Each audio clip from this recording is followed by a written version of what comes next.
Baiklah, kita akan mengawali pengajian pertama ataupun umatri pertama yang akan diisi oleh Al-Mukarram guru kita bersama Abi Haji Zahrul Wali Mubarak.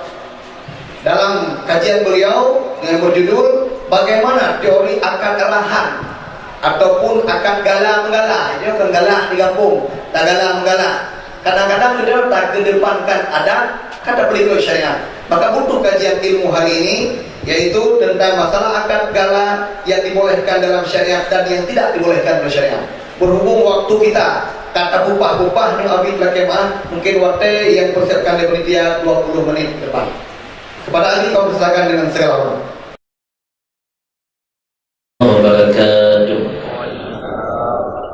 Alhamdulillah alladzi yufaqihu fid din wassalatu wassalamu ala sayyidina Muhammadin al-hadil amin wa ala alihi wa sahbihi ajma'in. Rabbi shrah li sadri wa yassir li amri wa hlul 'uqdatam min lisani yafqahu qawli. Rabbi yassir wa la tu'assir, Rabbi tammim bil khair. Subhanaka la ilma lana illa ma 'allamtana innaka antal alimul hakim. Amma ba'd. Yang saya hormati Abu Pimpinan Dayat dan Abu di Belangdul, semoga dalam rahmat Allah selalu.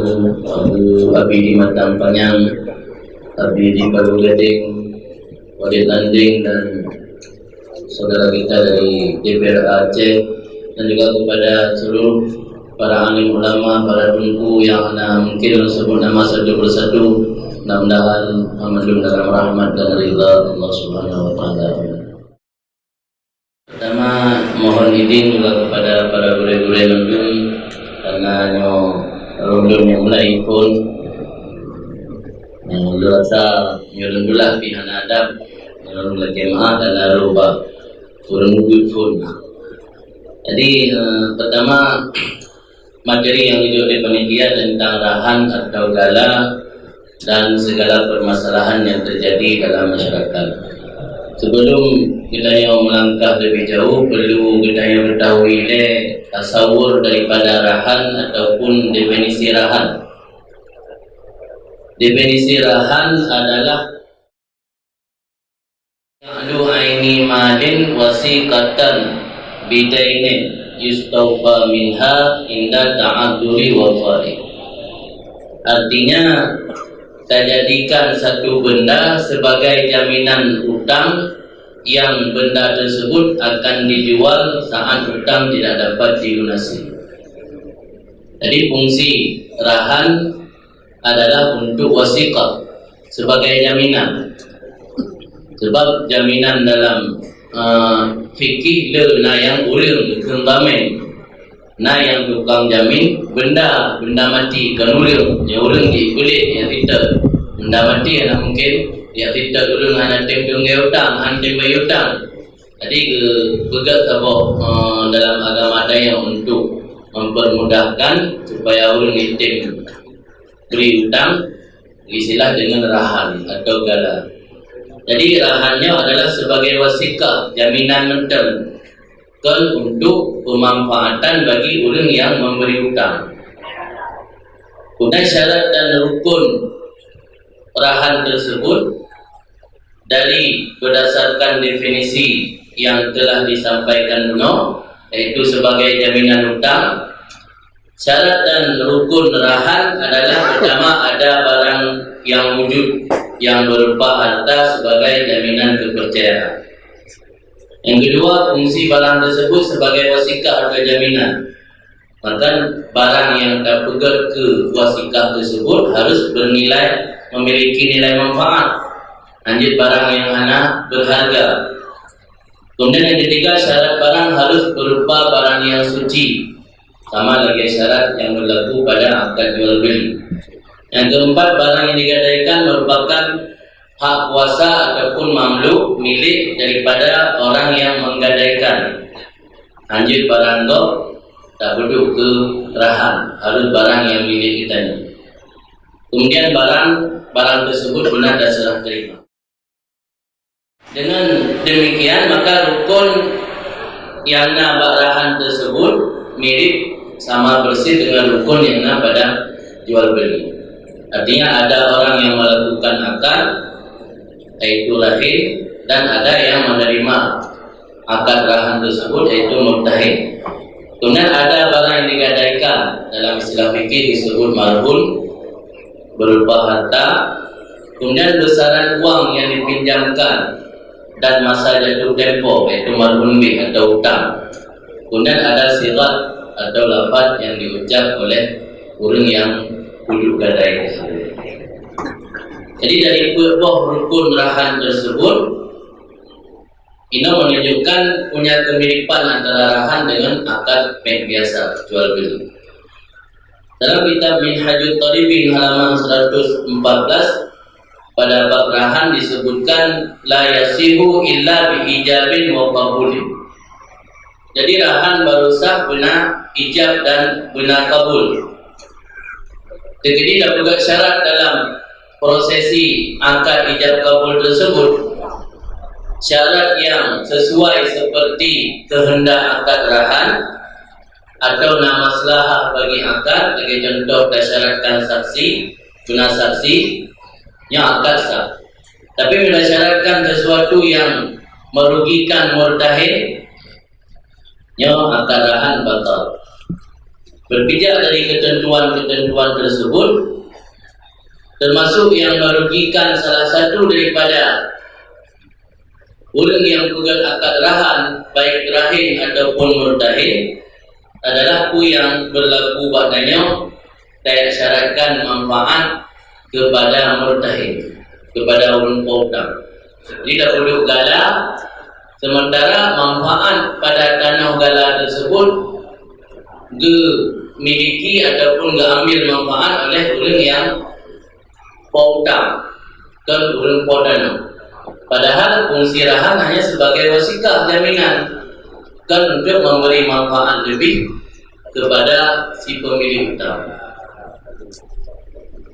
Dalam kitab Kujairimi juga disebutkan itu yang berlaku dalam tradisi masyarakat kita ini. Di sini disebutkan bahwa yang terjadi dalam masyarakat kita ini yang ma'ruf disebut dengan gharukah. Al-gharukah yang termasuk kategori riba. Alasan karena orang yang menyerah dirham gecok manfaat bak tanah yang dipuduk ke gala benar. Jadi menyena mengalir manfaat nanti masuklah kategori riba. Cuma menguntungkan kita yang wajib nak pegah hilang dalam kitab Kujairimi jilid 2 halaman 126. Wal hilatu fi dzalika ay yu'irahu al-ardha aw yu'ajjiraha lahu bi ujratin ma'lumah. Artinya ketika tanya tak duduk tanah sebagai gala hutang supaya orang peutang dia dimanfaatkan, berarti ada nama pinjaman dia, tapi hak mu buat tanah yang.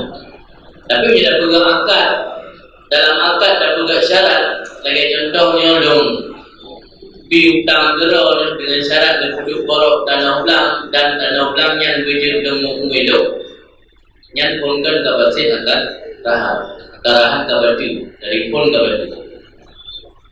Cara berilah kebetulan kitab dalam transaksi akad baik disebut syarat. Lagi biasa nung utang baik gerak nyebuh borok hidup sabuk umum belang. Kalian cara mengatur dong umur hidung ada nama pinjaman dari dong untuk mencari manfaat pada ulangnya. Dan ada nama sebagai rahan yang hilang itu. Tapi praktek-prakteknya lainnya ujung-ujung pun yang tergalimi adalah hutang. Dan dia nak penghasilan dia kecil bayi hutang. Yang menyatakan dalam masa hutang hijau manfaat oleh orang peutang, ujung-ujung yang dirugikan. Itu dana-dana gada. Kemudian timbul sebuah permasalahan itu yang biasa juga dalam kitab Qawaid Fiqhiyah. Di Aceh tak berlaku ada di mana tanah tersebut gecok manfaat oleh orang peutang dalam masa terutang. Ada ada yang tak berlaku di sebuah daerah, terjadi khilafiyah ulama, puka, nak bertempatkan pada manzilah syarat dalam akad atau hana. Menyok ada pendapat yang pegah dipertempatkan pada manzilah syarat, akad rahan model kitanya karena tak berlaku adat, cek manfaat li murtahid, pulkan kau. Ada syarat kan, sama lagi ada syarat. Cuma kebetulan pendapat jumhur bab masalah kaedah tersebut hanya dipertempatkan adat yang berlakunya bab manzilah syarat. Maka dari sisinya nahilah seperti akad rahan yang ditanya pegang selama dalam akad beda pegang syarat cek manfaat kepada urang berhutang, akad ini kasar. Cuma tinggal kita solusi baik dalam dosa dan halim. Tadi hak pemanfaatan mu'u dana ulangnya ada nama ibahah atau nama pinjaman dulu. Jadi solusi untuk menghindari baik dalam dosa, solusi ini lagi yang kau juga dalam menjalimi benar, yaitu dengan cara pertama baik dalam akad atau janji tersebut, kemudian di dua akad itu le urang podana ada nama dibolehkan atau pinjam tanah untuk memulih urang berhutang.